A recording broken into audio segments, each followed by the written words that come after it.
말씀의 제목이 좋은 교회입니다. 지금도 좋은 교회지만 더 좋은 교회가 되시기를 간절히 바랍니다. 혹시 서울대학 나오신 분 계신가요?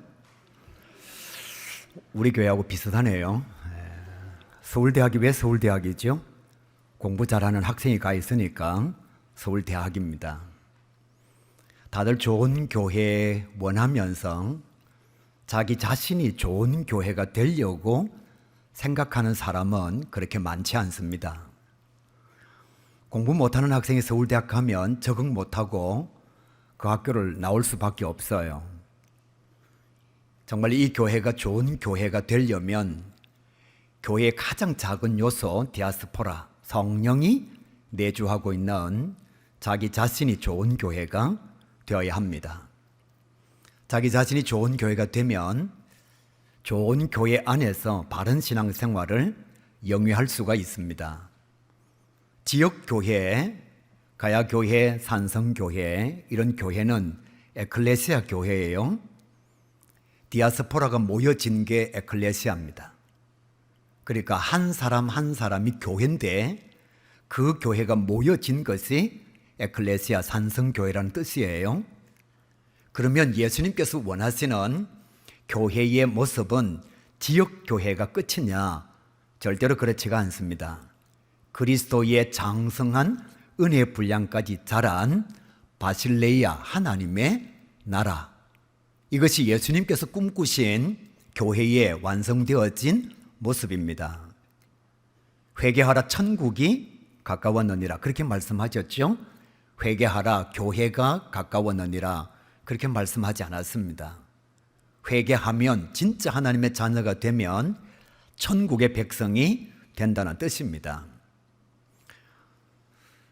저희 교회도 재직 세미나를 하고 또 저도 다른 교회의 재직 세미나를 가봅니다. 그런데 저희 교회 초청해서 말씀을 듣다가 보면 분명히 주제가 세미나인데 부흥회를 하시고 가시는 분들이 가끔씩 계십니다. 세미나는 세미나예요. 오늘 제가 세미나에 왔으니까 설교가 아니고 세미나를 하고 가겠습니다. 세미나의 내용은 미리 제가 말씀드립니다. 우리 교회 성도들한테 하고 싶은 얘기를 산성교회 성도들한테 제가 하고 갈 겁니다. 왜냐하면 본 교회 목사님은 이런 얘기를 하는 게 쉽지가 않아요. 그래서 하나님의 말씀을 전하는 게 아니라 세미나의 내용을 나누어 드린 유인물 그것대로 하는 만큼 하고 시간이 되면 가겠습니다. 여러분의 표정이 막 일그러지고 하품하는 사람 있고 조는 사람 있으면 이미 유인물 다 내드렸으니까 모자라는 부분은 보면 되잖아요. 그렇죠? 여기에 한글 못 읽으시는 분 계신가요? 아마 없을 거예요. 그러니까 제가 전하는 만큼 전하고 전하지 못한 것은 집에 가셔서 유인물을 보시면 돼요. 목사님께 제가 여쭈어봤어요. 말씀을 어느 시간 정도, 얼마 정도 전하면 되는가 물으니까 1시간만 전해달라고 부탁을 했습니다. 저도 1시간 이상 전하고 싶은 마음이 별로 없어요. 여러분도 늦은 시간까지 하지 않을 거니까 집중해서 들으시고 한 번 듣는 것으로 만족하지 마시고 여러분의 직분에 적합한 사명을 감당하는 주의 종이 꼭 될 수 있기를 간절히 바랍니다. 여러분 임직할 때에 왜 좋아하죠? 제 말이 말 같지 않습니까? 왜 대답을 안 합니까? 임직할 때에 왜 좋아하죠? 사실 그거 자랑거리거든요. 명함 팔려고 또 아니면 사업할 때 좀 도움 될까 싶어서 임직할 때 막 좋아하는 거예요. 사실 우리가 임직한다는 것은 종이 된다는 뜻이거든요. 더 많은 사역을 감당하는 종이 된다는 뜻입니다. 근데 사람들이 임직할 때는 막 좋아하고 난 뒤에 임직자가 되고 사명을 감당하라고 얘기하면 별로 좋아하지 않아요. 그럼 냉정하게 생각해 보면 임직자가 된 것이 하나님의 영광을 위한 그 사명을 감당하기 위한 것 자체라기보다는 자기 자신의 자랑거리라는 거지요. 목사는 목사다워야 합니다.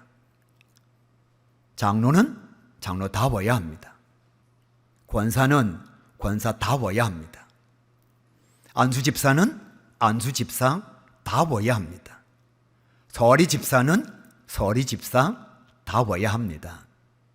답다라는 걸 누가 인정하느냐 하면 남이 인정하는 거예요. 자기가 답다라고 인정하는 것이 아니고 저분은 정말 목사님 같다, 남들이 인정하는 거예요. 우리 교회 아무개 장로님은 정말 장로님 같다라고 다른 사람들이 인정을 하는 겁니다. 여러분의 자리를 한번 가만히 생각해 보시길 바랍니다. 정말로 이 교회 성도들이 여러분을 보면서 저분은 장로님 같아, 저분은 정말 권사님 같아, 우리 목사님은 정말 목사님 같아, 유효민 목사님은 진짜 목사님 같아. 아무도 아멘을 안 하시네요.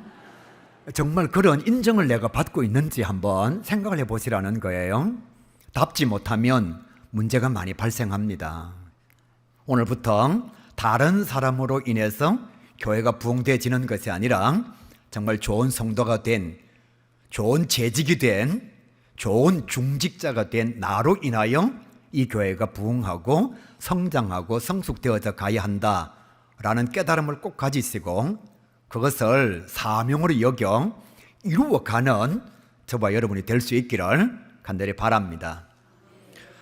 성경 말씀 사도행전 9장 31절에 보게 되면 이렇게 말씀하고 있습니다. 교회가 평안하여 든든히 서가고 주를 경외함과 성령의 위로로 진행하여 수가 더 많아지니라. 우리 교회의 주제 성구입니다. 좋은 교회가 어떤 교회가 좋은 교회냐 하면 건물이 좋은 교회, 예산이 많은 교회, 성도 수가 많은 교회, 소문이 잘 나 있는 교회 아니에요.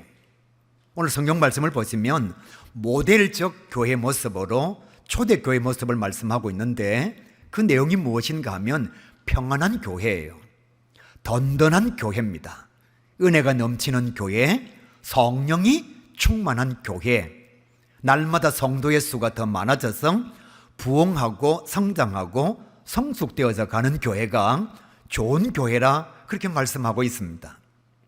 제가 언제 또 여기 올지는 모르겠습니다만 솔직하게 말씀드리고 갈게요. 싸우지 마십시오, 여러분. 교회에 제일 먼저 나오는 명제가 평안한 교회입니다. 여러분은 싸우는 교회 다니고 싶어요? 평안한 교회 다니고 싶어요? 그럼요. 남들도 그래요. 여러분이 생각할 때 행복한 교회를 다니고 싶어요? 아니면 분란거리가 많고 분열되어진 교회를 다니고 싶어요? 물은 많아잖아요. 싸우는 집안 절대로 좋은 집안 아닙니다. 싸우는 회사 절대로 좋은 회사가 아니에요.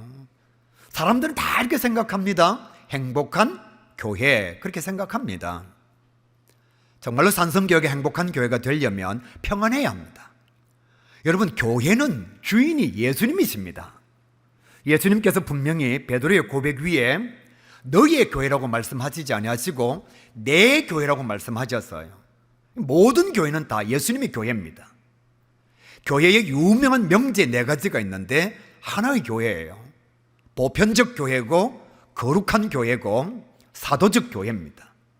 하나의 교회라는 뜻이 무엇인가 하면 주인이 하나님이라는 뜻이에요. 주인이 예수님이라는 것입니다. 여러분, 왜 교회가 내 마음에 자꾸 들어야 되죠? 착각하지 마시기를 바랍니다. 교회는 내 마음에 드는 교회가 아니고 예수님의 마음에 합당한 교회가 되어야 합니다. 그런데 우리는 자꾸만 우리 교회를 내 마음에 드는 교회로 만들어 가려고 하는 거예요. 여러분, 여기에 나오는 성도들 2,000명의 성도를 내 마음에 드는 성도로 바꾸어 가는 것보다 차라리 내 마음에 드는 교회를 찾아 나서는 것이 쉽습니다. 내 마음대로 되지 않으면 자꾸만 교회에 분란거리를 만들어요. 자기 생각이 항상 옳습니까, 여러분?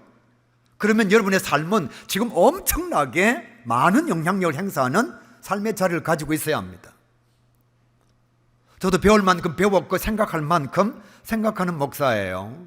그런데 여러분, 철학 기도를 하고 금식 기도를 하고 당회를 열고 장로들의 의견을 모으고 성도들한테 지혜를 구하고 그렇게 결정했는데 5년이 지나고 보면 잘못 결정한 거예요. 그렇게 심사숙고하면서 결정했는데도 시간이 지나고 나면 잘못 결정한 거란 말이에요. 이런 말이 있잖아요. 오늘 나의 삶의 자리는 어제까지 나의 결정의 열매라고. 여러분이 지금 살고 있는 삶의 자리는 지금까지 여러분이 결정한 많은 선택과 결정의 결과물로 열매로 주어진 것이 지금 여러분의 삶의 자리입니다. 그 모습만 누가 찾았죠? 여러분이 찾았잖아요. 그 여자 누가 찾았죠? 평생 면수 여러분이 찾았잖아요. 그 남자하고 그 여자하고 살고 있습니다. 여러분의 결정이 항상 옳았느냐? 그렇지 않습니다. 심사숙고해서 선택했는데 내 남편과 내 아내가 내 자신의 마음속에 100% 드느냐? 실제적으로 그런 사람이 있대요. 대한민국에 행복한 부부가 실제적으로 있대요. 대부분의 부부는 행복하지 않아요. 그렇게 열심히 찾고 애쓰고 노력해서 70억의 인구 가운데서 배우자를 선택했는데 시간이 지나고 나면 다 정신 나갔지 이렇게 말하잖아요. 눈이 삐지 말았잖아요. 여자분들한테 다시 결혼하려고 물으면 80%가 안 한대요. 남자분들한테 다시 결혼하려고 물으면 80%는 다시 한대요. 그러니까 남자가 더 정신이 없는 거죠. 여러분 정말 기도하고 선택했는데도 잘못 결정한 게 의외로 많습니다. 오히려 어떤 때는 기도도 하지 않고 의논도 그렇게 깊이 하지 않았어요. 그런데 5년이 지나고 보면 참 잘된 결정들이 교회 안에 의외로 많습니다. 여러분 내 생각이 결코 옳은 생각이 아닙니다. 나의 판단, 나의 지혜가 다른 사람들을 월등히 능가할 만큼 대단한 지혜가 아니라는 거예요. 그런데 희한하게도 교회는 문제가 발생하면 죽기를 각오하고 십자가를 등에 지고 순교의 제물 되기 위해서 막 싸우다가 보니까 교회는 화해가 잘 일어나지 않아요. 제가 예전에 있었던 교회 성도수가 18,000명입니다. 목사님 이 교회는 18,000명 그래도 눈도 끔뻑 안 하네요. 예전에 제가 있었던 교회 성도수가 18,000명요. 그런데 고맙습니다. 우아하신 분. 무려 13년 동안 15가지 송사를 하고 나니까요. 두 교회가 분열되어졌는데 남은 성도가 4,500밖에 되지 않습니다. 그래서 재판 이기면 뭐하죠? 그 와중에 명성교회로 가고 새순교회로 가고 오른교회로 가고 성례교회로 가고 교회를 옮긴 사람은 그래도 괜찮습니다. 장로님이 기도하고 내려오시는데 안조 집사님이 멱살을 쥐고 땅에 패대기 칩니다. 그걸 보고서 새 가족들이 교회를 떠나버렸습니다. 교회를 떠난 것 이해할 수 있습니다.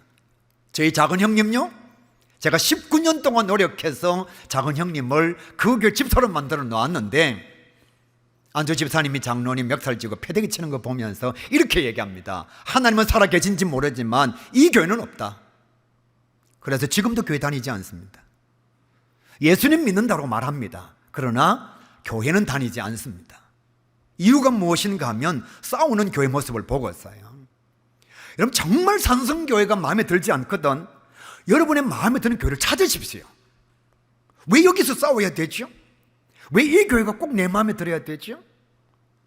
교회는 평안해야 됩니다. 나 때문에 교회 분열이 일어나면 내가 없는 게 나아요.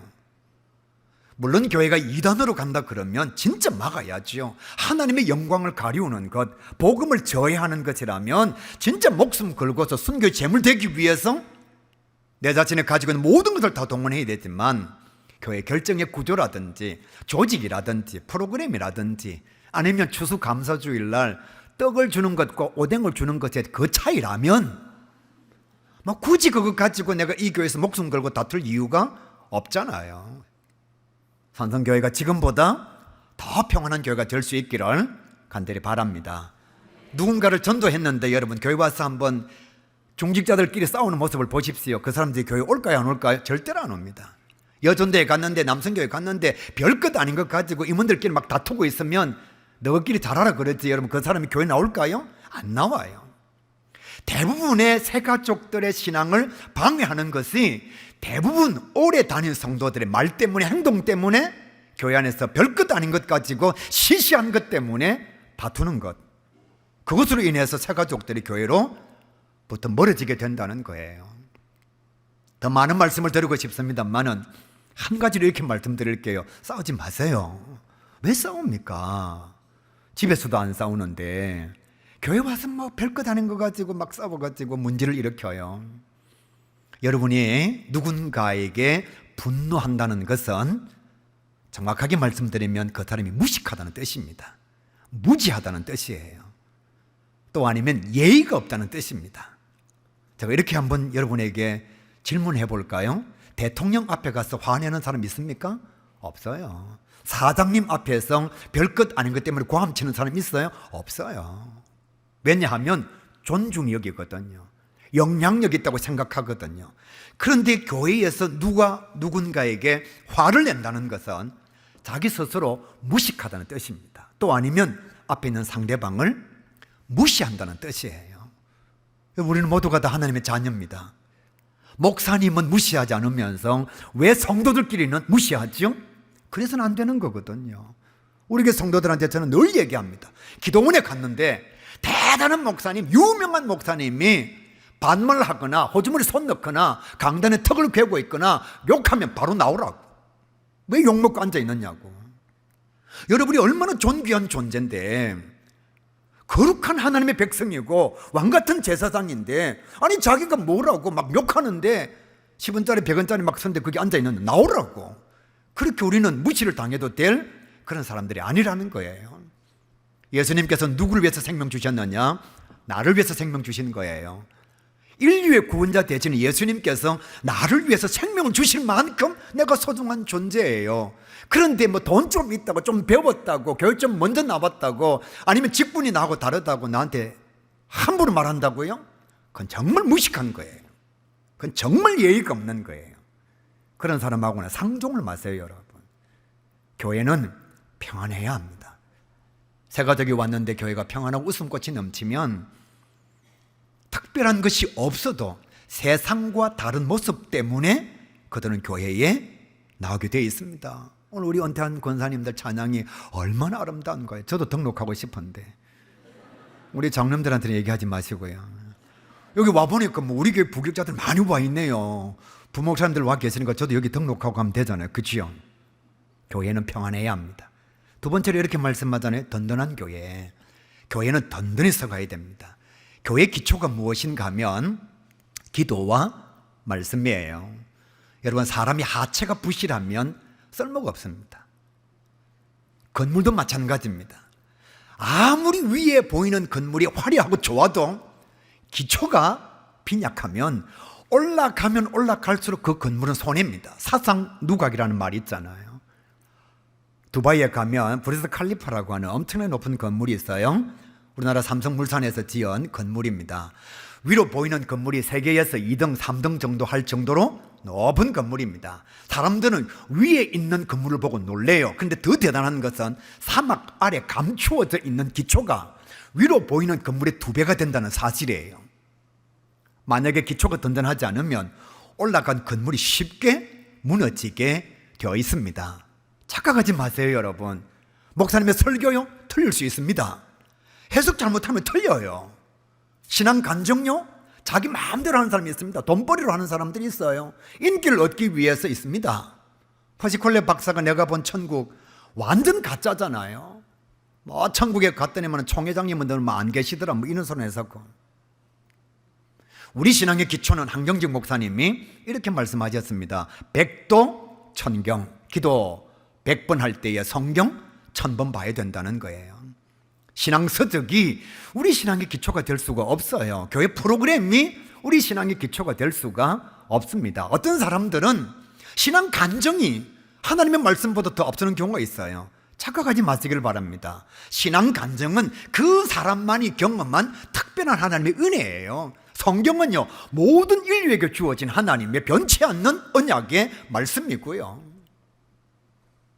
교회 안에 권사님들 가운데, 장로님들 가운데 기초가 부실한 분들이 계십니다. 교회 열심히 사역을 감당하고 봉사를 많이 해서 교회 중직자는 되었는데 기초가 부실해요. 권사님이 되는 순간 성경 공부를 하지 않습니다. 장로님이 되는 순간 기도에는 안 나와도 된다고 생각하는 분들이 더러 계십니다. 교회 일하는 것으로 자기 자신의 믿음이 되게 좋은 것으로 착각하는 분들이 계십니다. 그러니까 여러분, 이단들이 왔을 때에 교회 중직자인데도, 권사님이고 안수집사님이고 장로님인데도 신천지 한 명을 상대를 못해요. 왜? 믿음의 기초가 없으니까요. 성경을 잘 몰라요. 새가족이나 처음 오는 성도들한테 성경의 지식에 대해서, 하나님의 복음의 비밀에 대해서 1시간 동안 좀 설명해 주시길 바랍니다.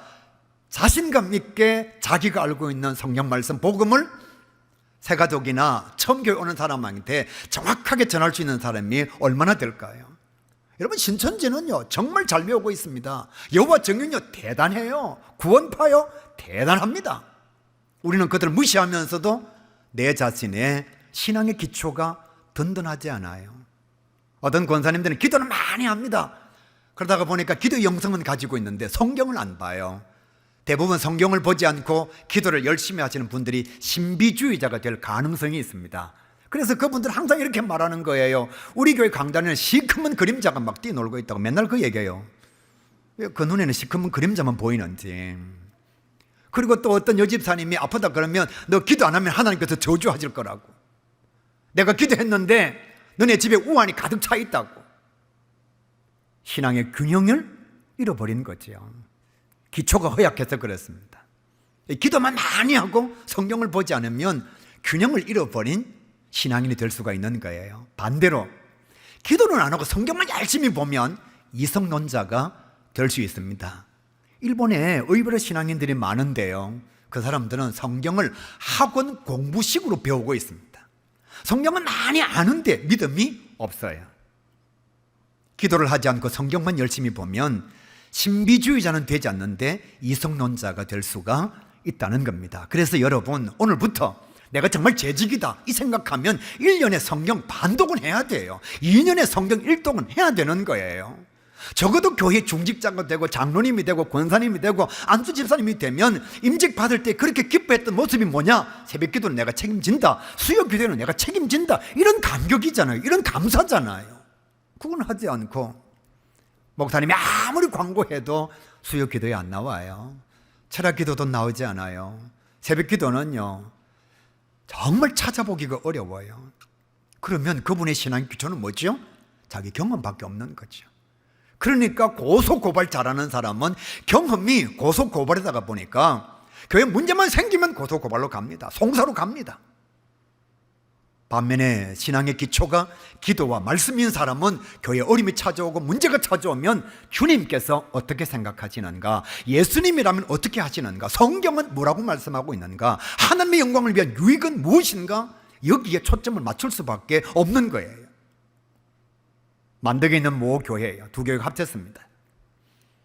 시간이 지나고 난 뒤에 두 교회 사이에 알력이 발생합니다. 끊임없이 싸웠습니다.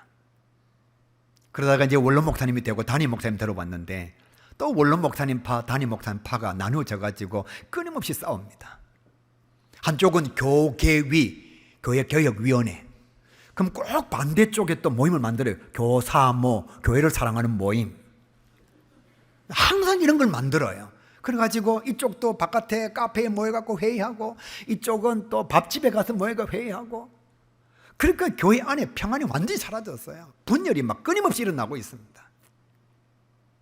거기에 장로님들과 권사님, 안수집사님들이 기도와 말씀의 전문가였으면, 그래 교회가 문제가 발생했을 때에 우리 다 모이라고 같이 기도하자고 이래야 되는데, 송사의 전문가들이 있고 똑똑함의 전문가들이 있다가 보니까 모여가지고 하는 게 뭐냐, 인본주의적인 회의만 하는 거예요. 그러니까 교회는 점점 힘들어져요. 그런데 거기에 누가 계셨느냐? 원로 장로님이 계셨습니다. 이 보니까 교회가 엉망인 거예요. 아무도 기도하지 않고 교회가 이렇게 소용돌이가 일어나고 있는데 밤에 나와서 기도하는 사람도 없고 하나님 앞에 눈물로 간구하는 사람도 없고, 장로님이 혼자 밤 10시에 나와서 12시에 나와서 혼자 기도합니다. 근데 이 장로님이 간암 말기 환자예요. 어느 날 목사님이 교회 문을 정리하다가 어디서 소리가 들려와서 보니까 강단 앞에 엎드려서 원로 장로님이, 그것도 간암 말기에 장로님이 기도하고 있는 거예요. 목사님이 이렇게 말합니다. 장로님, 몸을 생각하셔야지 이러시면 안 됩니다. 장로님이 이렇게 말합니다. 내가 후배들을 잘못 가르쳐서 그렇다고. 내가 마지막 감당해야 될 사명이 이 사명인 것 같다. 그렇게 기도하시다가 정말 돌아가셨습니다. 그 장로님 장례식 때 목사님이 설교를 합니다. 예수님을 십자가에 못 박은 사람은 가룟 유다고 장로님을 죽인 사람은 우리입니다. 한쪽은 교계위로 한쪽은 교삼으로 서로 싸울 때에 장로님 혼자서 철야하시면서 눈물로 기도하셨습니다. 우리가 죽인 겁니다. 예수님을 십자가에 못 박은 사람은 가룟 유다고요. 장로님을 죽인 사람은 우리입니다. 이 자리에서도 우리가 하나가 되지 않으면 우리는 그리스도인이 아닙니다. 목사님이 설교를 하니까 그제서야 모두가 다 자기가 소속되어 있는 모임을 내려놓고 기도하면서 하나가 되었다는 거예요. 이 교회 장로님들은 정말 기도하는 장로님인가요? 이 교회 권사님들은 정말 말씀 보는 권사님이신가요? 안수 집사님들은 장로님과 권사님의 본을 보아서 기도와 말씀에 전념하는 사람인가요? 교회가 아무리 커도 여러분, 제가 조금 전에 말씀드렸잖아요. 18,000명이 모이는 청년이 3,000명인 교회도 13년 싸우고 나니까 양쪽 교회가 나뉘어졌는데 합쳐도 4,500명밖에 되지 않습니다. 교회 기초가 약하면 언제든지 무너질 수 있습니다. 이번에 여러분 지진이 난 나라를 아시고 계시잖아요. 지진 한번 일어나니까 도시 절반이 무너져 버렸습니다. 왜? 기초가 약하니까요. 그래서 성령이 이렇게 말씀하는 거예요. 좋은 교회는 든든한 교회다. 기초가 확실한 교회다. 교회 기초는 목사님 설교도 아니고 신앙서적도 아니고 간정도 아니고 신학도 아니고 교회 프로그램도 아닌 기도와 성경 말씀이라는 거예요. 세 번째로 이렇게 말씀합니다. 은혜가 넘치는 교회가 좋은 교회다. 정말 여러분 주일이 기다려지나요? 주일 아침 되면 교회 가야지. 오늘도 목사님 무슨 말씀을 주시려는가? 이런 생각이 드니까 이놈의 교회 또 가야 되나? 저놈의 교회 또 가야 되나? 또 아니면 이놈의 새벽기도 누가 만들어가지고 새벽기도 누가 만들기는 예수님 만들었죠. 여러분이 이놈 저놈 할 때 그놈이 누구예요? 자기가 은혜가 안 되니까 그런 거예요. 여러분 내가 몸이 건강하면요 다 음식이 맛이 있습니다. 몸이 건강하면요 맛 없는 음식이 없어요. 그런데 내가 병들고 몸이 아프면 음식이 맛이 없어요. 교회가 나쁜 것이 아니고 설교가 잘못된 것이 아니고 내 심령에 영적 질병이 찾아오면 말씀도 맛이 없고요 교회도 은혜가 되지 않고요. 오늘 성경이 이렇게 말씀하잖아요. 주를 경외함과 하나님을 사랑하는 마음, 정말 주일이 기다려져야 됩니다. 목사님도 강단에 서는 시간이 막 기다려져야 되고요. 대표 기도하시는 분도 마찬가지. 내가 이 교회에 거룩한 예배 시간에 내가 성도들을 대표하여 기도를 하다니 이게 감격이 되어야지. 오늘 찬양 들으시면 마찬가지잖아요. 은퇴를 했는데도 목사님께서 찬양할 수 있는 기회를 주시는 것이 얼마나 감사한가. 그래서 주일을 예배드리고 집으로 돌아가면 일주일 동안 답답했던 가슴이 시원해지고 묵은 짐이 그냥 싹 내려놓게 되고, 그게 교회잖아요. 교회 올 때마다 계단 올라갈 때 오늘 그놈 안 봐야 될 건데 이 생각하고 가고, 또 회의하러 갈 때에 오늘은 회의가 조용하게 끝날 것인가 그런 생각에서 가면 그게 무슨 교회인가요? 여러분, 내가 은혜를 받아 다른 사람에게 은혜를 나누어 주면 교회는 은혜가 넘치는 교회가 되는 거예요. 그러니까 내가 먼저 은혜를 받아야 합니다.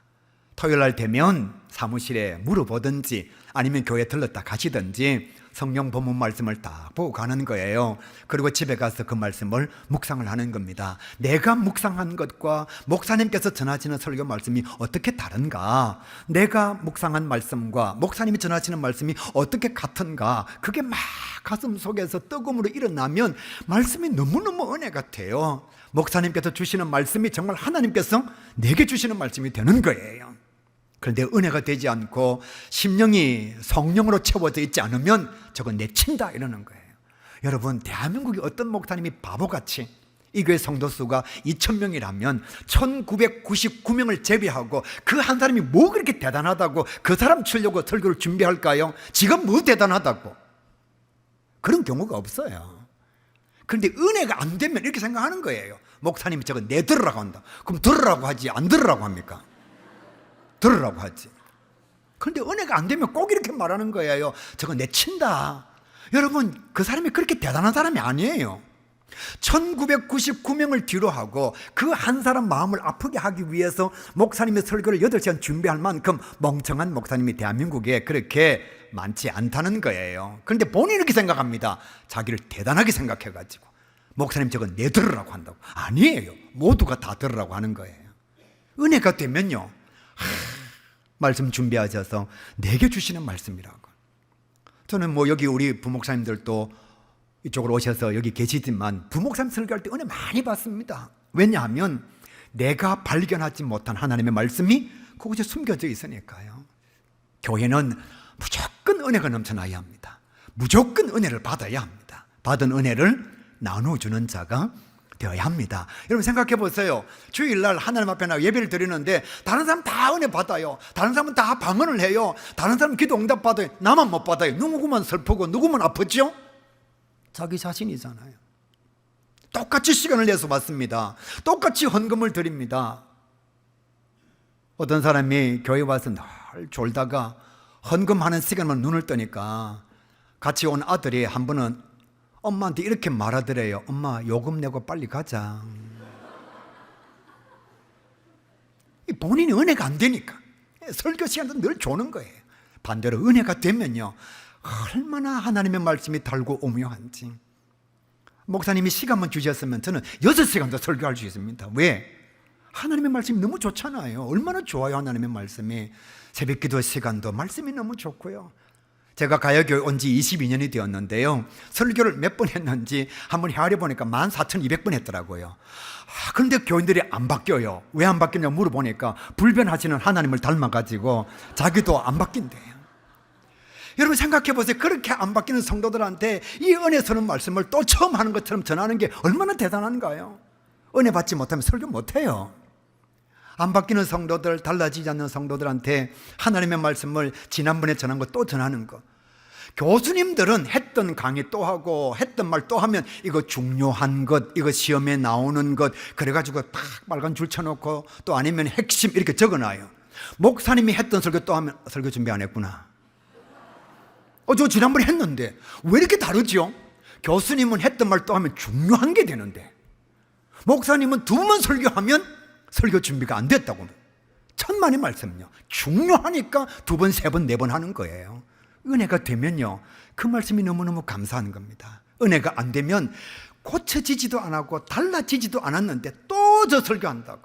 여러분, 설교는 들으라고 하는 겁니까? 변화되라고 하는 겁니까? 대답은 또 잘해요, 그렇죠? 그럼요, 설교는 변화되라고 하는 거예요. 변화가 안 되면요, 변화가 될 때까지 해야 되잖아요. 여러분, 자녀들한테 한번 잔소리했는데 안 들으면 땡 칩니까? 그렇게 안 하거든요. 자녀가 변화가 될 때까지 잔소리 하거든요. 왜? 중요하니까. 그건 중요하니까. 목사님도 마찬가지입니다. 설교할 거리가 너무너무 많아요. 성경 66권요, 한 절만 봐도 설교를 수십 편 할 수 있습니다. 그런데 설교할 게 없다고요? 천만의 말씀요. 너무 중요하니까 이 말씀 듣고 좀 변하라고. 서로 사랑하라, 용서하라. 이런 번씩 7번이라도 내 원수를 내 몸과 같이 사랑하라. 천만의 말씀요. 집안에 있는 남편도 안 사랑하는데, 집안에 있는 아내도 짜증나는데, 그러니까 그 성경 말씀이 너무 멀리 있는 거예요. 너무 멀리 있는 거예요. 정말이에요. 그래서 목사님이 원수를 내 몸과 같이 사랑하지, 목사님은 하십시오. 우리는 안 됩니다. 그래서 저는 설교할 때 수준을 확 낮춥니다. 여러분, 성도들끼리라도 사랑합시다. 저는 이렇게 설교합니다. 여러분, 목사님이라도 좀 사랑해 주세요. 이렇게 설교합니다. 왜? 원수 사랑은 안 되니까. 목사님 내 눈에 흙이 들어가기 전까지는 용서 못합니다. 그래서 진짜 하나님께서 그 사람 눈에 흙 넣으면 어떻게 하려고? 말을 막 막말을 함부로 하는 거예요.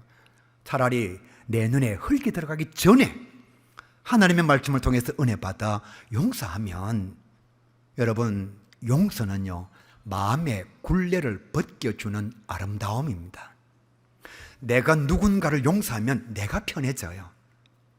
내가 누군가를 용서하지 못하면요, 그 사람 볼 때마다 내 마음이 괴로워요. 그래서 저쪽에 걸어오면 이렇게 피해가야 되는 겁니다. 저 사람은요, 아무것도 모르고 내한테 옵니다. 나는요, 오면 올수록 피해가야 됩니다. 왜? 내가 용서를 못했거든요. 용서는 그 사람 편하라고 하는 거 아니에요. 내가 편하기 위해서 하는 마음의 굴레를 벗겨주는 거예요. 그래서 예수님도 우리 죄를 용서해 주셨고 하나님도 우리 죄를 용서해 주셨잖아요. 은혜 받으면 말씀이 다 내게 주시는 말씀이에요. 네 번째로 이렇게 말씀합니다. 성령이 충만한 교회, 꼭 그런 교회가 되시기를 간절히 바랍니다. 오늘날 한국교회 성령이 떠났어요. 목사님, 그게 무슨 얘기입니까? 비대면 예배 드리기를 좋아하고 철학기도 시간에도 2시간만 하면 시계 자꾸 쳐다보고. 제가 연초에 부산 건교에 있는 기도원에 기도하러 갔거든요. 7군데 기도원을 찾아갔는데 6군데가 문 닫았습니다. 왜? 안 오니까요. 예전에는 여러분 감림산 기도원에 가거나 아니면 가나안 금식 기도원에 가거나 에덴 기도원에 가거나 하면 막 사람이 미어 터졌어요. 요즘은요, 연초에 한번 가보십시오. 아무도 없습니다. 아무도 없습니다. 기도하러 안 와요. 그러면 교회에서 기도하는 사람들이 많아지느냐? 그렇지 않습니다. 누군가는 이렇게 말하잖아요. 나는 기도도 세게 안 한다고. 왜? 성령 받아서 교회 일 열심히 하면 나 안 돼. 그러니까 한 명이 이렇게 얘기합니다. 나는 잠도 제대로 안 잔다고. 왜? 혹시라도 꿈에 하늘 나타나서 일 시킬까 봐. 이게 오늘 한국교회 성도들이에요. 그러니까 성령 받는 걸 두려워하는 거예요.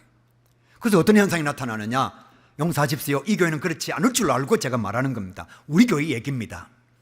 귀신 들린 사람이 교회 오면 귀신 들린 사람이 목사님을 보거나 장로님을 보면 두려워서 덜덜 떨어야 되잖아요.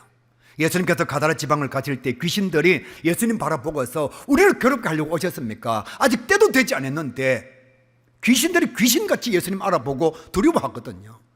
그런데 요즘은 귀신 들린 사람 교회 오면 교회 교역자들과 교회 중직자들이 귀신 들린 사람 보고 막 두려워서 막 도망을 갑니다. 그리고 담임 목사님한테 와서 목사님 큰일 났어요. 큰일 났어요. 뭐가 큰일 났느냐고. 교회에 귀신 들린 사람이 왔어요. 그 사람이 들어올 때 여러분 성령의 능력을 힘입어서 예수 그리스도 이름으로 명하노니 이 더러운 귀신아 썩 물러갈지어다. 왜 명령 못하죠? 내가 성령이 없으니까요. 내가 성령의 인도를 받지 못하니까요. 그러니까 교회에 귀신 들린 사람이 오면 모두가 다 두려워하는 거예요. 여러분 성경 말씀 어디를 보아도 예수님이나 사도들이나 제자들이 귀신 들린 사람을 두려워했다는 말씀이 없습니다. 오히려 귀신 들린 사람들이, 사교에 잡힌 사람들이, 다른 진리에 빠진 사람들이 예수님과 사도와 제자들을 보고 두려워했죠. 성령의 은사를 못 받아도 그냥, 기도 응답의 경험이 없어도 그냥, 철학기도에 와서 정말 하나님 앞에 눈물로 기도했는데 하나님께서 이제 좀 말하려고 하는 거 집에 가버립니다. 그러니까 응답하시기 전에 나는 다 끝내고 가는 거죠. 그러니까 오늘 한국 교회에 점점 성령의 역사가 무뎌져 가고 있는 거죠. 그러니까 집회할 때 모이라 그래도 성령의 은사를 기대하지를 않습니다. 어떤 교회가 좋은 교회냐? 성령 충만한 교회예요. 마지막으로 5번째, 성장하는 교회입니다. 교회는 성장해야 됩니다. 왜냐하면 유기체이기 때문에. 여러분 자녀가 태어났는데 성장하지 않는다고 생각해 보세요. 생명체와 유기체는 성장해야 됩니다. 자녀가 나이가 25인데 생각이나 정신연령이나 정서적 상황이 2살 정도밖에 되지 않는다? 이건 고민거리잖아요. 저희가 모셨던 저희 형님은 IQ가 23입니다. 저보다 나이가 13살 많은데 IQ가 23이요. IQ 23이라는 말은 측정 불가입니다. 어느 정도의 지능 지수냐 하면 2살 2개월 정도의 지능 지수입니다. TV를 틀어놓으면 채널을 바꿀 수가 없습니다. 음식을 주면 밥이 들어오면 밥 먹어버리고 반찬이 들어오면 반찬을 먹어버립니다. 화장실에 들어갔을 때 나오라고 말하지 않으면 혼자서 나오지 못하는 그런 지능 지수를 가지고 있습니다. 저희 어머님 돌아가실 때까지 걱정이 형님 걱정이었습니다. 저희 어머님도 저희가 10년을 모셨고 형님도 지금 16년째 저희가 모시고 있는데요. 어머님 돌아가실 때에 저희들한테 신신 부탁한 게 뭐냐? 형을 책임져 달라는 거. 왜요? 성장이 안 되니까요. 더 이상 나아지는 모습이 없으니까. 그래서 어머님의 평생 소원이 뭐냐? 내가 저 아들보다 하루 더 많이 사는 것.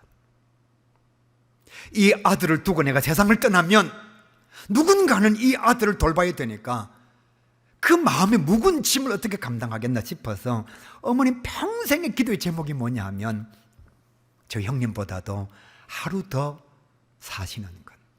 그런데도 어머님은 돌아가셨고 형님은 아직 살아계십니다.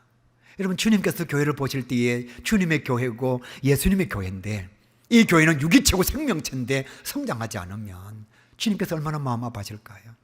양적으로 성장하든지 질적으로 성숙이 되어지든지 그것을 감당해야 돼요. 이것이 좋은 교회입니다.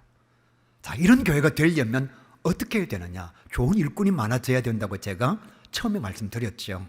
그것을 이제 아주 간단하게 몇 가지로 말씀드리겠습니다. 오늘 본문에 보면 편견이 없어야 된다, 그렇게 말씀하고 있습니다. 이 교회는 모르겠습니다.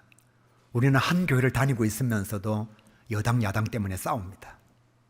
우리는 같은 교회에 예수를 믿고 있으면서도 전라도 사람, 경상도 사람, 경기도 사람, 충청도 사람, 이것 가지고 싸우고 있습니다.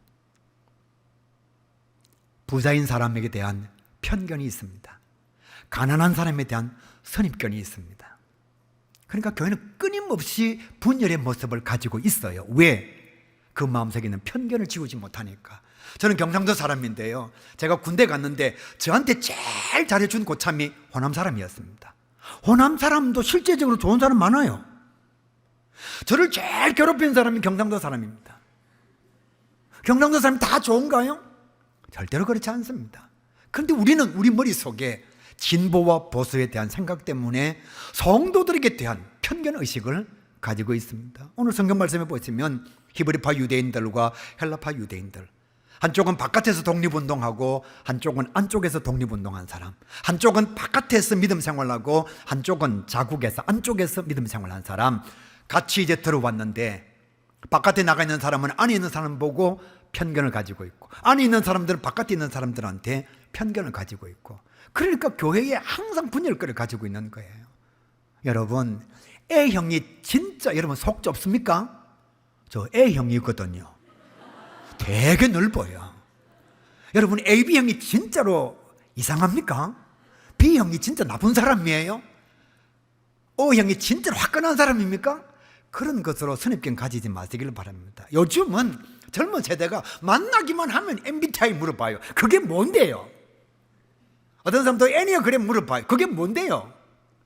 그게 다 무엇인가 하면 사람에 대한 편견을 만드는 거예요. 여러분, 부자 중에도 좋은 사람 많습니다. 가난한 사람 중에도 진짜 이상한 사람 많아요. 못 배운 사람 중에 정말 좋은 사람 많습니다. 배운 사람 중에 이상한 사람 많습니다. 광문찬 목사님 빼고요. 정말이에요, 여러분. 근데 우리는 이렇게 생각하는 거죠. 자기와 다르면 이상하다라고 생각하는 겁니다. 그게 교회 안에서 없어져야 돼요. 그게 좋은 일꾼의 자질이라는 사실입니다. 두 번째로 이렇게 말씀하죠. 편애하지 말아야 된다. 목사님한테 특별한 사랑을 받으려고 하는 사람이 있는데 그거 하지 마세요.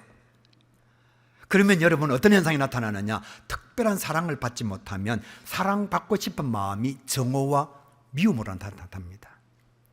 의외로 많은 교회들에 여러분, 담임 목사님을 청빙해 온 장로님이 담임 목사님을 내보내는 역할을 하는 경우가 참 많습니다. 이유가 뭐냐? 내가 당신을 모시고 왔는데, 내가 당신을 청빙했는데, 아니 부임하고 난 뒤로는 나를 특별히 사랑해 주지 않는 거예요.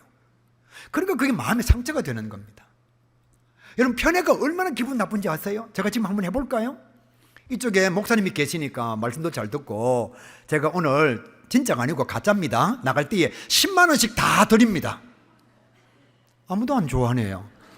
10만 원씩 다 드립니다. 그럼 이쪽 기분 나쁘잖아요. 똑같이 말씀 들었는데 이쪽만 10만 원 주니까. 그 순간 제가 이렇게 말합니다. 이쪽에는 더 잘 들으니까 100만 원씩 드리겠습니다. 아무도 안 믿네요. 그러면요, 여러분, 10만 원이 땅 판다고 나옵니까? 안 나와요. 그런데도 나도 공짜로 10만 원 받는데 이쪽에서 100만 원 딱 받는 순간 기분 되게 나빠요. 그래서 어떤 사람은 10만 원 내 안 받는다 이샹 막 이러고 저를 욕하고 갈 겁니다. 여러분, 10만 원이 얼마나 큰 돈인데요. 지금 바깥에 나가면 누가 10만 원 주나요? 제가 10만 원을 여러분한테 개인적으로 설교를 잘 들어서 드렸는데 이쪽에서 한 사람당 100만 원 받으면 이게 편애잖아요.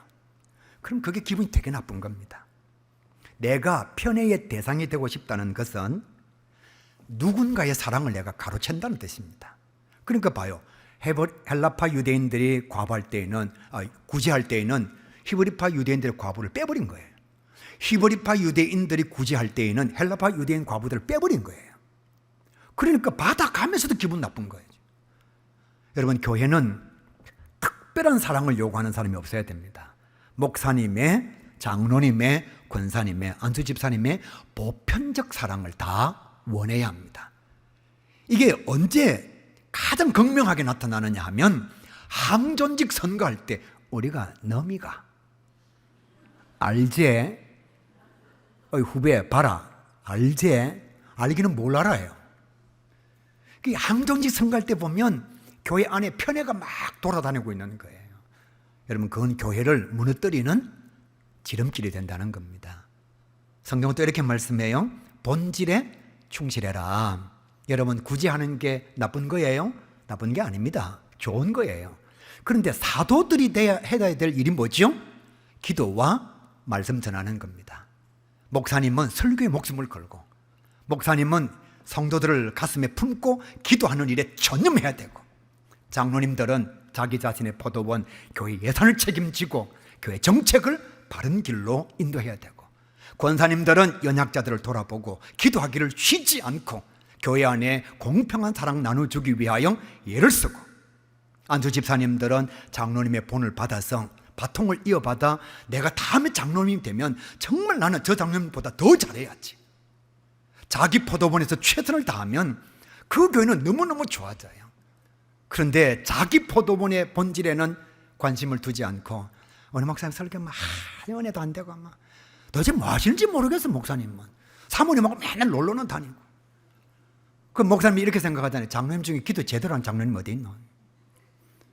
권사님은요, 맨날 목사 장로가 싸우긴 하고, 안수집사님들이에요. 권사님들이 말이 기도는 안 하고 맨날 장로님이나 목사님 험담이나 하고 있고, 소리 집사님들이 안수집사님 보고 장로 감이 한 명도 없다, 한 명도 없어요. 우리 교회 안수집사님들 장로 감이 어디 있노? 그러니까 모두가 다 자기 본질, 자기 사명에는 관심이 없고 남의 포도원에만 관심을 두고 있는 거예요. 그러니까 교회가 온전하게 성장해 갈 수가 없는 거죠. 구제가 나쁜 일이 아닙니다. 구제는 좋은 일이에요. 그러나 사도가 해야 될 일은 기도와 말씀 전하는 것에 전념해야 됩니다. 목사님은 목사님의 사명에, 장로님은 장로님의 본질에, 권사님은 권사님이 해야 될 일에, 안수집사님은 안수집사님이 해야 될 일에, 서리집사님은 서리집사님이 해야 될 일에 최선을 다하면 그 공동체는 잘 되지 않을래야 잘 되지 않을 수가 없어요. 여러분이 믿어줄지 안 믿어줄지는 모르겠습니다만 제가 한때는 연극 배우였습니다. 역시 안 믿어주는데, 여러분 웃는 건 참 좋은데 비웃는 건 건강에 별로 안 좋습니다. 연극을 할 때에 여러분 잘 되는 극단은요, 제작자는 돈을 대요, 연출하는 사람은 연극에 너무너무 많은 관심을 가지고 있습니다. 주연은 주연으로서 열심히 나와서 연습을 하고, 조연들은 주연을 도와서 최선을 다합니다. 스태프들도 열심히 해요. 그러면 모두가 다 연극이 쫙 끝나고 나면 커튼콜 막 앵콜이 막 쏟아져요. 모두가 다 자기 포지션에서 최선을 다하니까. 그런데 안 좋은 극단은 제작자는 돈도 안 되고요, 연출은 연습할 때 나오지도 않고요, 주연은 맨날 폼이나 잡고 돌아다니고요, 조연은 지 대사는 못 외우면서 주연 대사는 다 외우고 있고요. 그러니까 연극이 끝나고 나면 커튼콜이 없어요. 앵콜이 없어요. 왜? 연극이 제대로 될 리가 없거든요. 가정도 마찬가지, 교회도 마찬가지. 아버지는 아버지 일을 해야 되고, 어머니는 어머니 일을 해야 되고, 자녀들은 자녀 일을 감당할 때에 그 가정이 온전하고 행복한 가정이 될 수가 있는 거예요. 네 번째로 기본에 충실하자, 이렇게 말씀해요. 믿음과 지혜와 말씀과 기도와 은혜와 성령이 충만한 사람. 저를 한번 보시길 바랍니다. 교회 항존지 선거할 때 밥 잘 사는 사람 아닙니다. 고향 사람 아니에요. 진짜 아니에요.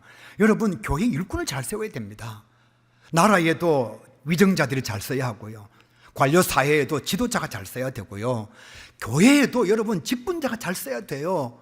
그러니까 교회에 좋은 일꾼이 많아야 좋은 교회가 될 수 있는데, 어느 날 갑자기 한국교회에 무엇이 찾아왔느냐 하면 정말 기도 많이 하는 집사님, 정말 성경 말씀 열심히 공부하는 집사님, 예배에 빠지지 않는 집사님, 교회 봉사하고 헌신하고 교사 잘하는 그런 집사님은 항존직이 잘 안 되고 돈 많고 높고 밥 잘 사고 찬조 잘하고 분위기 맞춰주고 인물 잘생기고 어느 날 갑자기 이런 사람들이 교회 중직자가 되는 한때의 흐름이 있었습니다.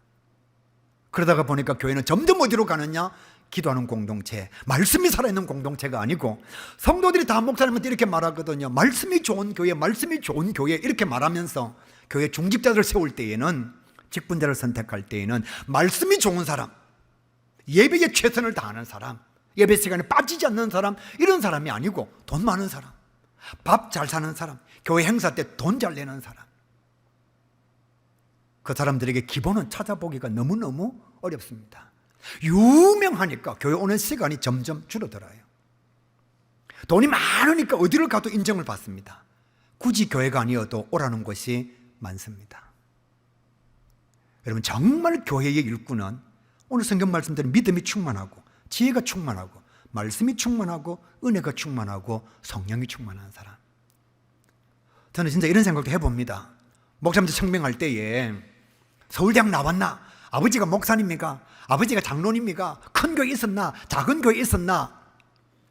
이런 이력서를 보지 말고 교회 앞마당에 양털 뭉치 딱 전부 다 하나씩 주고, 그리고 휘발유 부어놓고 밤새도록 기도해서 불 내리는 사람이 담임 목사님 되면 좋겠어요. 정말요. 정말 하나님께서 이 사람을 내가 보내는 사람이다. 그래서 그 양털 뭉치에 불이 팍 내려가지고 불이 팍 붙는 사람, 이런 사람이 하나님 앞에 선택됐으면 좋겠어요. 생각해 보세요. 부목사님이 박사학위를 가지고 있다. 언제 목회했을까요? 목회 연습을 언제 했을까요? 실습을 언제 했을까요? 맨날 공부한다고 다녔는데요. 큰 교회 가 있으면 교회 전체를 보지 못하는 수도 있습니다. 저도 물론 큰 교회 부목사로 있었습니다만은 자기가 맡은 부분밖에 모르는 경우가 있어요. 그런데 오늘 한국 교회는 그 사람을 잘 모르다가 보니까 우선 선택하는 게 뭐냐? 큰 교회에 있었느냐, 있지 않았느냐, 학교를 어디에 나왔느냐, 부모님이 누구냐, 여기에 많은 관심이 있죠. 그 사람의 신앙이 어떠한지, 기도를 얼마나 하는지, 하나님의 말씀을 얼마나 능통한지, 설교 말씀을 얼마나 세세하게 하나님의 말씀을 해석해서 전하는, 여기는 관심이 없어요. 담임 목사님 설교 청빙할 때에 한 번 듣는 거요, 담대함을 가진 사람은 첫 설교를 잘합니다. 왜? 용기가 있으니까, 두렵고 떨리지 않으니까요. 첫 설교 잘합니다. 시간이 지나면 점점 내용이 무뎌집니다. 그런데 좀 소심하고 용기가 없는 사람은 첫 설교는 조금 잘못해도 성도들의 귀와 눈과 태도가 익숙해지면 정말 좋은 설교가 나오거든요. 그런데 그 담임 목사님을 청빙하기 위해서 장로님들이 교회를 다녀보느냐? 그렇게 하지 않아요. 그냥 이력서 받아가지고 한번 설교시켜보고 선택하는 경우가 많다가 보니까 교회의 담임 목사님의 이직률이 되게 높은 거예요. 그래서 정말 하나님의 사람들은 기본에 충실해야 됩니다. 그 다음에 교회는 협력의 공동체입니다. 교회의 모든 기관들은 다 협력해야 합니다. 우리 교회에 그런 경향이 있어요. 이쪽 부서가 잘 되면 이쪽 부서가 기분 좋아하지 않아요. 험담을 해요. 제가 되게 뭐라 합니다. 이 부서가 잘 되는 게 모범 케이스가 되면 다른 부서들도 다 함께 시너지 효과가 나는 것 아니냐. 아니, 이 부서가 잘 되는 게 좋은 거지. 이 교회는 세상의 모습 그대로 모난 돌이 정 맞는다. 그래가지고 튀는 사람을 좋아하지 않습니다. 아니에요. 누군가는 롤 모델이 돼야 되고, 누군가는 본이 돼야 되고, 누군가는 탁월한 리더십을 가진 사람이 있어야 됩니다. 그래야 그 안에서 또 다른 하나님의 사람들이 양육을 받게 되는 거예요. 그게 협력하는 공동체입니다. 그 다음, 교회는 질서가 있어야 됩니다. 가끔씩 이제 당회 끝나고 나면, 연말에 정책당회 끝나고 임명을 하고 나면 마음에 안 들면 성도들이 이렇게 많이 말합니다. 장로들 지 맘대로 한다고. 그런 말을 많이 해요. 여러분, 제가 아까 교회 명제 4가지 얘기할 때 제일 마지막이 사도적 전성이 있는 교회였잖아요. 그죠? 사도적 전성이 무엇인가 하면 사도들에 의해서 세움받은 제자들, 그 제자들에 의해서 세움받은 초대교회 일꾼들, 그들에 의해서 세움받은 스코틀랜드와 네덜란드와 미국의 목회자들, 그들로 말미암아 세움받은 한국교회 목사님들, 그들로 말미암아 세움받은 우리 목사님과 저, 이게 사도적 전성이거든요. 사도적 고백이 있고 사도의 질서가 있는 것. 제가 목사 안수 받을 때에 부산노에서 받았습니다. 부산 진교에서 받았어요.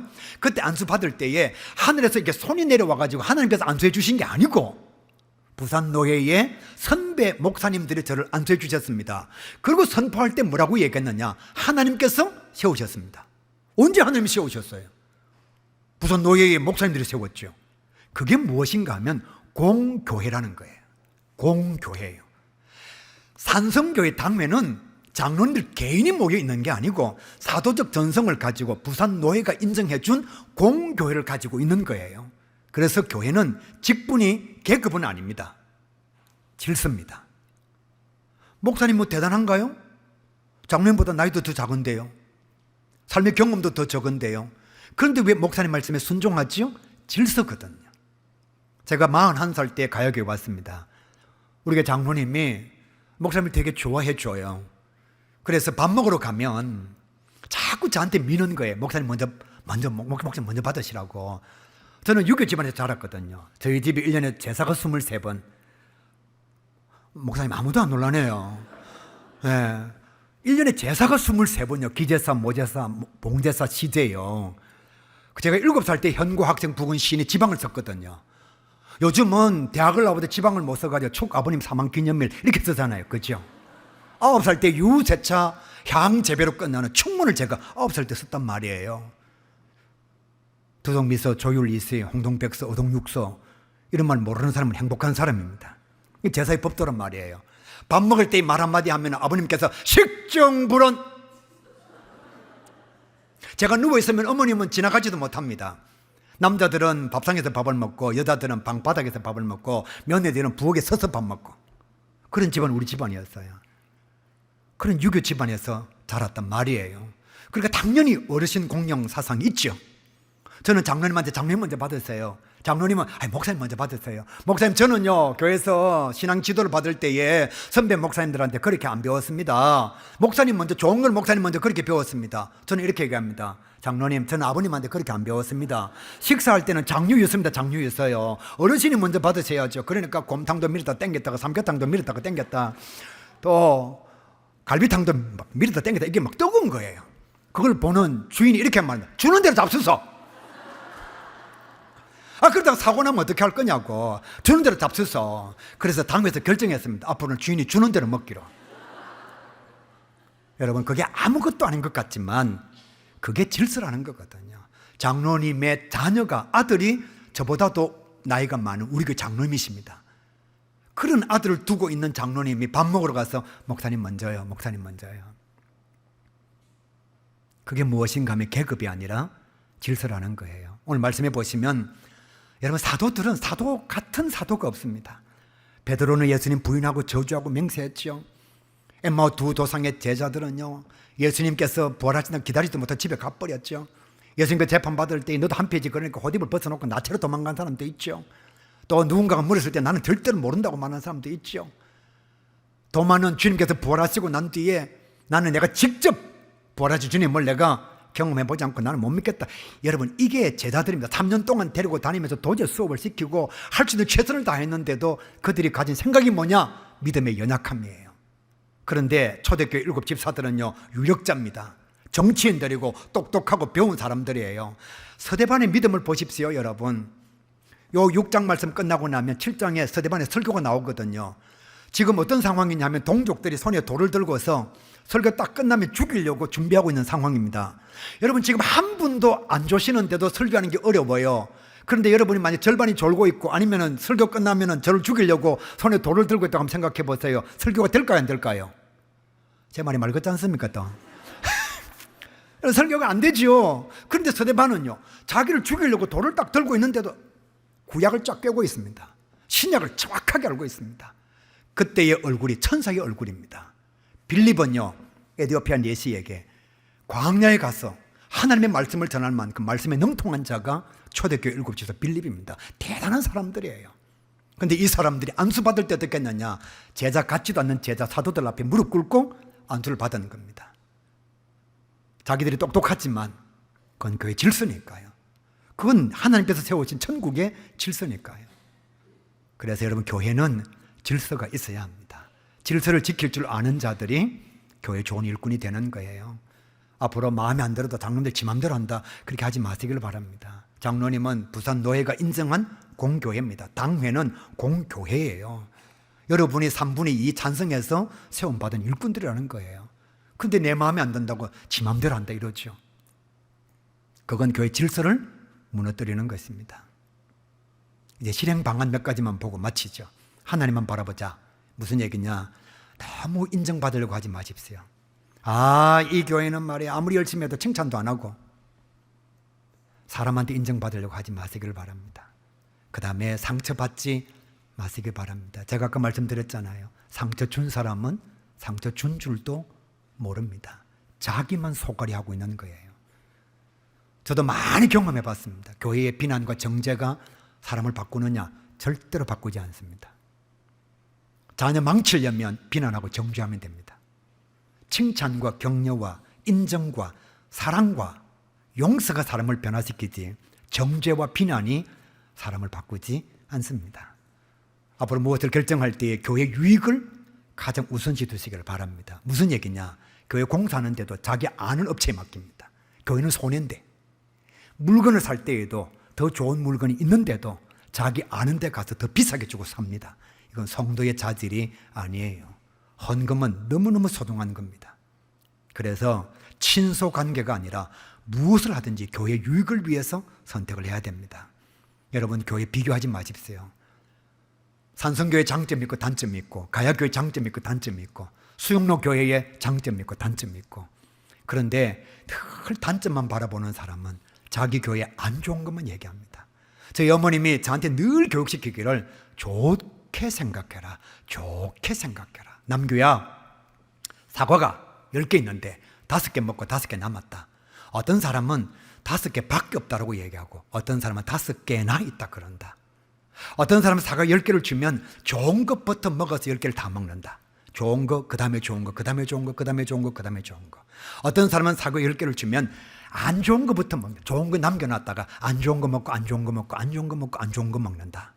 똑같이 10개를 다 먹었는데 좋은 것부터 먹은 사람은 좋은 것만 먹었다. 안 좋은 것 먹기 시작한 사람은 안 좋은 것만 먹었다. 너는 항상 좋은 것만 먼저 먹어라. 그러면 늘 좋은 것을 먹게 되어 있다. 저희 어머님이 저희들에게 정말 많은 교훈을 주셨습니다. 긍정적인 사람이 되는 것. 남 욕하지 마라. 손가락질할 때에 손가락 3개는 너를 정죄하고 있다. 누가 정죄할 때 이렇게 하는 사람이 있느냐? 이렇게 하지 않느냐? 그러면 너는 너 자신을 욕하는 거다. 그러니까 절대로 남을 향해서 욕하지 마라. 어머님께서 이런 말씀도 하셨습니다. 경험해 본 사람이 경험하지 못한 사람보다 나아야 되지 않겠느냐. 너는 많은 것을 경험하고 경험하지 못한 사람을 무시하지 말라. 저희 어머님이 정말 어록어록 새겨놓을 만큼 참 좋은 말씀을 많이 주셨는데, 그 어머님께서 하신 말씀이 뭐냐? 사람 비교하지 말라. 저희 어머님은 저희들 한 번도 안 때리셨습니다. 그런데도 저희 자녀들이 다 잘 자랐습니다. 여러분, 교회 비교하는 습관 버리십시오. 여러분의 수영로 교회를 아무리 비교해도 그 교회가 여러분의 교회가 되지 않습니다. 균형자가 되시기를 바랍니다. 어떤 사람이 기도하러 왔는데, 이제 마칠게요. 여러분 표정을 보니까 뭐 그만하면 됐습니다. 뭐 이런 표정 같은. 저도 다 눈치가 있는 사람이에요. 기도하러 왔는데 옆에 딱 쳐다보니까 장로님들도 졸고, 철학기도 시간 늦으니까 또 권사님들도 졸고, 안수 집사님 자기만 기도하고 있는 거예요. 그래서 하나님 앞에 손 들고 기도합니다. 하나님, 교회가 이래가 되겠습니까? 아니, 다 졸고 있고 말입니다. 기도하러 와가지고 기도는 안 하고 이러니까 교회가 되겠습니까? 하나님. 이러니까 하나님께서 그 안수 집사님한테 응답을 해주셨습니다. 불평하려하거든 니도 자라. 불평하려하더만 니도 자라. 그러니까 여러분 생각해 보세요. 왜 기도하면서 남 험담해야 되고 남 비난해야 되고 자기 속에 있는 타인에 대한 정죄의식을 가져야 하겠습니까?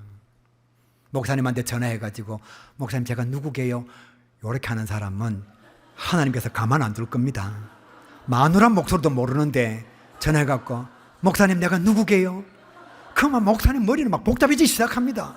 모르면 시험 들 것 같고 알면 또 특별히 사랑하는 것 같고 그럼 또 자랑하거든요. 목사님 내 목소리 알더니 내 목소리 알더니 그렇게 하는 사람은 전화 확 끊어버리고 싶거든요.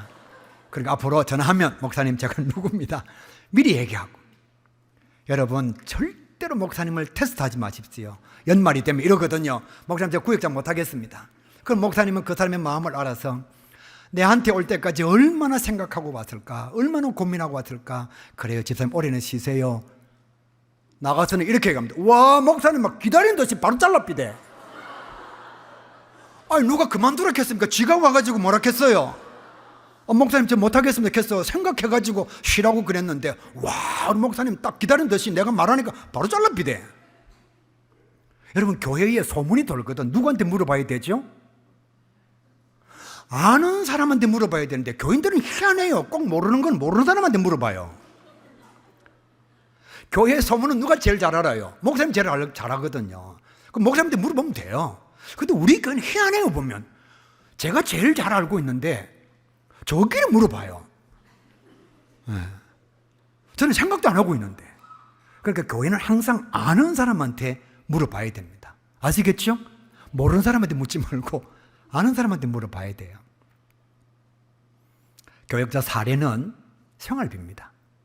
어떤 경우에도 사례비를 가지고 딜을 하거나 장난을 치거나 협박을 하면 안 됩니다. 사례비는 생활비예요. 여러분의 직장에서 사장님이 생활비 가지고 협박하고 장난치고 딜하고 그러면 여러분 마음이 어떨까요? 우리가 드릴 때는 사례입니다. 그러나 목사님이 받을 때는 생활비인 거예요. 부교역자들은 사명자로 와 있지 인간관계 하기 위해서 와 있는 게 아닙니다. 제일 덜 떨어진 부목사님들이 어떤 분이냐, 교회를 떠났는데 장로님 이번에 둘째 아들 결혼하죠. 제가 갈게요. 그냥 한 자리 때리고 싶습니다. 간 교회 가서 열심히 하면 돼요.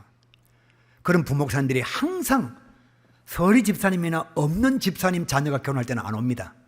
꼭 있는 장로님이나 실세인 장로님 자녀 결혼식 할 때는 덕달같이 찾아봐요. 부교역자는 인간관계 하기 위해서 산성교회에 와 있는 게 아니에요. 사명을 감당하기 위해서. 그러면 내가 산성교회를 떠나면 새롭게 주어진 포도원에서 목숨 걸고 그곳에 있는 양떼를 섬겨야지. 전화해갖고 집사님 기도 제목이 뭐가 있어요? 제가 새벽에 기도하다 집사님 갑자기 생각이 나가지고 눈물이 앞을 가리고 집사님 기도 제목이 뭐가 있어요? 그냥 있는 교회의 성도 기도 열심히 해주는 그게 교역자죠. 가끔씩 정말 ABC를 모르는 교역자들이 있어요. 오늘 직분제 세미나니까 교역자들은 사명자로 와 있는 겁니다. 마지막 말씀요. 오늘 많은 것을 들었는데 오늘 가요계 목사님 오셔가지고 참 좋은 얘기 하시대. 그걸로 끝나면 아무 의미가 없습니다. 많은 내용 가운데 한 가지라도 내가 한번 해보자. 내가 남 말고 아무개 집사님 말고 내가 한 가지라도 내가 한번 고쳐보자. 그러면 산성교회는 지금보다 훨씬 더 좋은 교회가 될 것입니다. 우리 노예 안에 교회 돈 거래하다가 큰 사고가 난 교회가 있습니다. 성도들끼리 절대로 돈 거래하지 말라 그랬는데 목사님이 광고할 때는 말 안 듣다가 돈 거래한 거예요. 뻥 터지고 나니까 큰 문제가 발생한 겁니다. 성도들끼리 돈 거래하지 마시고 빌려달라 하거든 줄 수 있는 만큼 그냥 주고 잊어버리세요. 마치겠습니다.